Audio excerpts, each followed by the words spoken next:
Nakakagimbal at mga nakakatawag pansing eksena na tiyak na pag-uusapan. Naglalagablab! At narito na ang naglalagablab na mga balita sa DCXL 558. Mga kasama, magandang umaga sa naglalagablab na mga balita ngayong umaga. Ating pong bigyan daan ang ating pagkumusta doon sa mga tao, mga individual na patuloy ho sa pagbibigay ng ayuda sa mga nangangailangan ngayong panahon ito. Kahit tapos na ho yung Pasko, tuloy pa rin yung pagseserbisyo publiko. Ating pong kumustahin, nasa linya ho natin si Congresswoman Cynthia Villar ngayong umaga.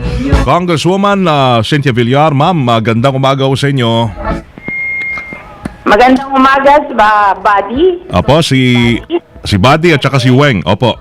Magandang umaga po, Magandang umaga, Mrs. Villar. makinig sa RMN. Yes, live na live ho tayo sa DCXL ngayong umaga. Ma'am, kumusta ho kayo? Kumusta ho yung naging pagdiriwang ho ninyo, the Villar family, ng Pasko? Okay naman, masaya tayo, sama-sama tayo. Sama-sama ang aming pamilya na diwang ng Pasko at sana lahat din ng mga pamilyang Pilipino ay nakapagdiwang ng sama-sama ngayong Pasko. Paano po, Mrs. Villar? Sa New Year. Opo, tama yun. Mrs. Villar, paano po naiba yung inyong selebrasyon ng Pasko ngayong taong ito? Hindi naman. Parehas lang. Ang celebration namin, palagi lang magkakasama kami pero pareho naman yon. We just spend our time together. Opo, pero yung Villar Foundation, tila nag-reach out po yata kayo doon sa mga nasalanta ng bagyo. Doon, nanggaling ako sa of course, nagkabagyo na, bago nag-anniversary yung Sendong, tayo naman ay tumulong sa Compostela Valley at saka sa Davao Oriental, nagpadala tayo ng mga pagkain at saka nagpadala tayo ng mga blanket, nagpadala tayo ng timba, Opo. Yun ang mga ni-request nila. Kailangan po nila. Nagpadala tayo ng mga tarapal at saka pambubong. Kasi kung ano lang ang kaibigan natin, yung mga gobernador doon at yun ang mga ni-request nila, siguro yun ang kailangan nila. And pagkatapos doon, nag-usap kami na si January siguro, doon ako pupunta para makita ko kung paano magre-rehab na, kung paano makakapagtayo tayo ng mga livelihood na bago. Kasi mukhang naubos yung kanilang kabuhayan doon. Dahil na yung mga pinakikinabangan na lang mga halaman, mga puno ay natumba lahat at masyadong devastated. But anyway, sa January ay titingnan naman namin yung rehabilitation na kung paano makakatulong na makapagbigay ng livelihood project para may kabuhayan yung mga nasalanta at magre-recover. Katulad ng ginawa namin noong December 17 sa Iligan, na nagbukas tayo ng isang coconut factory para dun sa mga victim ng Sendong, dun sa relocation nila sa Barangay Santa Elena sa Iligan City. Meron nung kayong... Ni-relocate yung 1,700 victims ng Sendong. na kahanga-hanga itong ginagawa ho ng Villar Foundation ho ninyo, Ma'am Cynthia. Meron din kayong binuksan na Villar Sipag Center. Paano ho to? Paano makikinabang dyan yung libo-libo nating mga kababayan? Kasi it is a training center for poverty reduction. Dito sila pwedeng mag-aral at matrain kung paano gagawin nilang mga proyekto para yung ating mga kababayan ay makaahon sa kahirapan. So ito ay magiging resource center. Parang dito i-assemble yung mga projects, kung ano yung mga projects ginagawa everywhere para makatulong sa pagbawas ng kahirapan. At dito din tuturuan yung mga LGUs natin at NGOs kung paano sila rin makakabawas ng kahirapan sa kanilang lugar. Siyempre kung ano ang lugar mo, kung ano bagay, yun ang ating gagawin. Ito po'y sa buong bansa ho yan? Bawat lungsod, meron ganon? Yeah, sa buong bansa. Kasi kami naman, although nagsimula kaming magtayo ng livelihood project sa Las Piñas, ngayon ay nakakatayo na rin tayo ng 100 pilot projects around the Philippines on livelihood. Kaya lang, syempre napakalaki ng Pilipinas. We have 1,600 towns and city, kaya yung 100 maliit pa rin relative to the total. So we will have to continue doing it and in cooperation ng ating mga NGOs at saka mga LGUs. Yeah, maganda ho to kasi habang patapos na ang taon, baka sa ilan, baka wala ng pag-asa, may bagong simula pag sila'y sumama dyan sa inyong Sipag Center. Oo. Lalo na ngayon, after these calamities, maraming naapektuhan yung kanilang mga hanap buhay. So, kailangan maghanap tayo ng nababagay sa kanila para makarecover naman ang kabuhayan ng ating mga victims ng mga calamities. Yan ang maganda ho sa inyo, ay pagtumba, bangon ulit, di ba? Opo. Yes, oo. Paano po, Mrs. Villar, yung mekanismo doon sa Sipag Center? Halimbawa po, may isang pamilya, oo, na talagang kinakailangan nila ng tulong, mag-i-enroll sila or kayo na po yung pipili sa bawat rehiyon o lugar?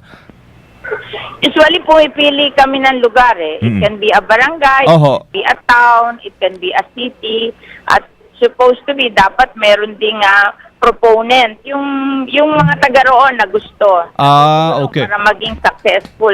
Actually, it's not limited to one family, parang one community. It's community Mas based. malawak, opo. Kaya very important na meron tayong mga LGUs at NGOs na interesadong tumulong kasi hindi naman to for one family only, for a group of families. Like for example, isang coconut factory will benefit mga 40 families. So, katulad nun, agad-agad may trabaho yung 40 pamilya doon sa community. Hindi kasi ako mahilig ng individual eh. Kasi pag individual masyadong matagal. Mas maganda, mas maramihan. Tulong na maibibigay. Maigi, isang community ang pinupuntahan namin. By communities, hindi by individual. Alright. Congresswoman, a word, a message, year-end message sa bawat pamilyang Pilipino na nakikinig ho ngayon mula ho sa pamilya ho ng Villar at ng Villar Foundation. Ako po ay nagwi-wish na yung ating mga kababayan, itong dadating na bagong taon, in spite of all the problems we are encountering, will have a very prosperous new year. Sana maging masagana ang ating 2013. At sana kung hindi man lahat maging masagana at marami tayong na naging disaster victim because of Pablo and La Quinta, then sana ay makatulong tayong lahat para nang sa ganun mapagaang ang buhay nila sa 2013. Yan, kung may nag-aagi... Maraming salamat sa inyo, Buddy and Weng, at maraming salamat din sa ating mga tagapakinig dyan sa ating inyong radio station. Thank you. Ganda umaga po, ma'am, at maraming salamat. Thank you. Congresswoman Cynthia Villar, salamat at Merry Christmas, Happy New Year po sa inyo. Okay, sige. Thank you. Si Congresswoman Cynthia Villar, hampok natin sa naglalagablab ng mga balita ngayong umaga dito lamang sa DZXL 558. May bahay, Merry Christmas sa inyo.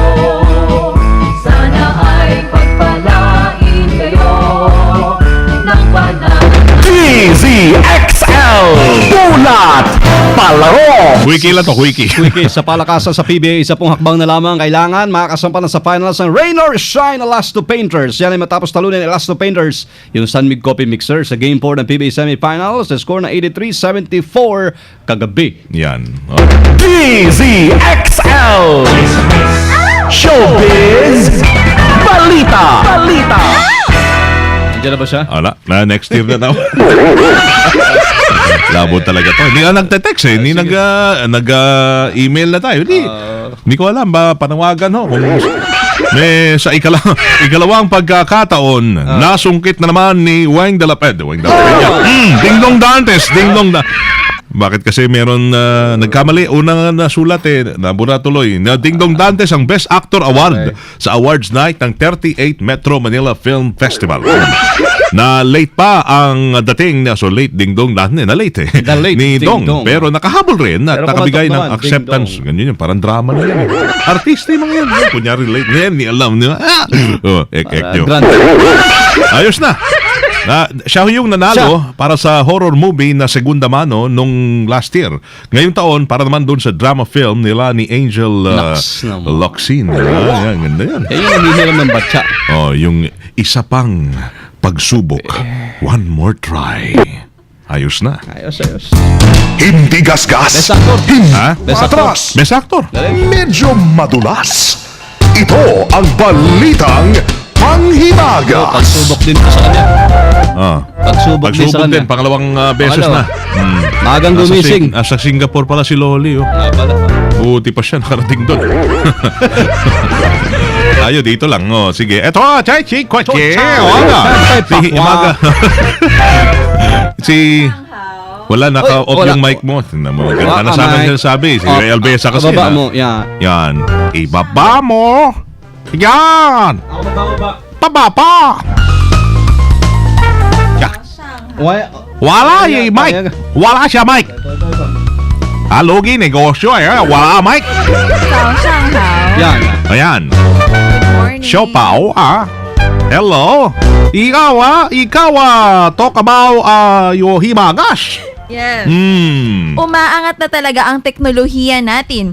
Isang application sa latest gadget na iPhone ngayon kung saan ay maaaring makuhanan ng litrato ang taong magnanakaw ng iyong telepono. Ah, magnanakaw. Nang ano? Telepono. Telepono, yan Telepono, magnanakaw. Isang babae sa Amerika ay nagtangkang kumuha ng sarili niyang litrato sa kanyang nanakaw na iPhone. Ito ngayon ay automatic na nag-send sa tunay na may-ari ng gadget. Alam ko yan. Oo.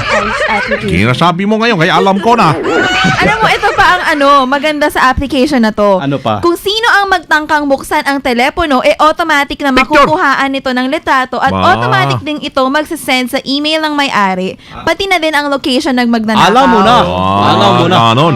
Kaya Alam wag mo mo na buksan ang telepono. Pag nakuha mo, wag ka na Wag ka na, mapapicture. Oo. Benta mo na agad. Ano pa? Pinaghahanap na ngayon ng mga pulis ang babaeng magnanakaw. Alam mo na. Alam ko na yan. Pinaghahanap ng pulis. Wag ka na. Ano? Ano? Ano sabi mo? Meron pa. Pinaghahanap ng pulis. Sino? Hanap ng pulis ang... Ano yun nawala? iPhone. Pepo. Oh. Yun. Mr. Choli, wala. Hindi ako, Nasaan si Mr. Kohol? Choli. Nasaan si Kohol? Wala. Ano, nakasubsob yung uso. Sige, Okay na. Meron ka mensahe para sa amin? Ken BZXL, Chongsin Wen, Chongsin, Ha? 我是 Phoebe ko. Pare, binibenta na ba tayo? Tatak RMN. Ayun. Ang sa Tagalog yun. Wala daw yung bibi niya. Bibi ko. Kasama nyo sa BZXL News Center, ako si Phoebe ko, Tatak RMN. Bibi ko. Yun. Bibi ko. Thank you. Alam mo, Bibi ko, wala tayo traffic. Buti, luwag EDSA ngayon. Sige. Diba si PB? Nalimutan na si Lolokal. Wala na. Wala na Lolokal. Wala na siya, Pubo. Wala ako sabi, wala na. Wala na. Wala na. Namasyal sila Singapore siguro. Siguro. Kasama si Loli. Lahat sila doon. Sige. Laban Rambo hanggang Enjoy. sa susunod na taong lang. Naglalagablab na mga balita. Dire-diretso ang mga naglalagablab ng mga balitang tatak RMN ang inyong napakinggan dito lamang sa DCXL 558. Ngayon po umaga ng Biyernes, December 20, 2012. Kasama nyo sa serbisyo publiko, ako po si Wang de la Peña. At buhat naman sa Mindoro Occidental. Mabuhay, ako si Buddy Operas. Ngayon now, alam na nila kung taga saan ka talaga. Kami ho ay Tatak RMN. Naglalagablab sa 558. Sumayin niyo ang 15 minutong kalipunan ng mga pinakahuling kaganapan sa Kalakang, Maynila, sa ating bansa at saan mang dako ng mundo.